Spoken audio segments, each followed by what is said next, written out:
Président, mes chers collègues, connaissez-vous la date du 4 novembre 2022?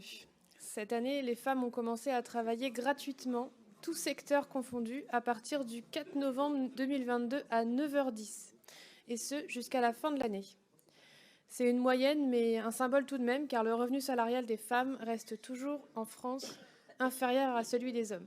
Il est inférieur de 22%. Au regard de ces chiffres nationaux, nous pouvons nous réjouir que les différentes actions engagées depuis 2016 portent en partie leurs fruits auprès des agentes et des agents du département. Ainsi, comme l'a dit Marie Récalde, en 2021, l'écart salarial entre les femmes et les hommes fonctionnaires est nul, même si cette égalité est à nuancer avec le recours au temps partiel, dont 93% sont des femmes. L'égalité n'est jamais acquise, et comme vous le soulignez, malgré les avancées législatives qui nous obligent, il nous faut, pour assurer et tendre vers l'égalité, qu'elle soit un objectif central, qu'elle soit notre boussole pour l'ensemble de nos politiques. Donc nous tenons à souligner les efforts de formation qui sont réalisés en interne concernant l'égalité et la diversité, et nous soutenons l'élargissement à d'autres publics. Le département concentre une majorité de femmes dans ses effectifs. C'est 2/3 des agents. Nous le savons car les filières sociales, médico-sociales et plus largement les métiers du care sont très féminisés. Ce sont aussi des filières où les salaires sont les moins élevés. Il nous faut donc continuer à diversifier et revaloriser ces métiers avec de la communication interne et externe. Pour ne pas agir également au travers de nos partenaires, nos délégataires et donc nos marchés publics, pourquoi ne pas introduire, au-delà des clauses de sensibilisation à la diversité et à l'égalité, des clauses d'égale-conditionnalité dans ces marchés publics?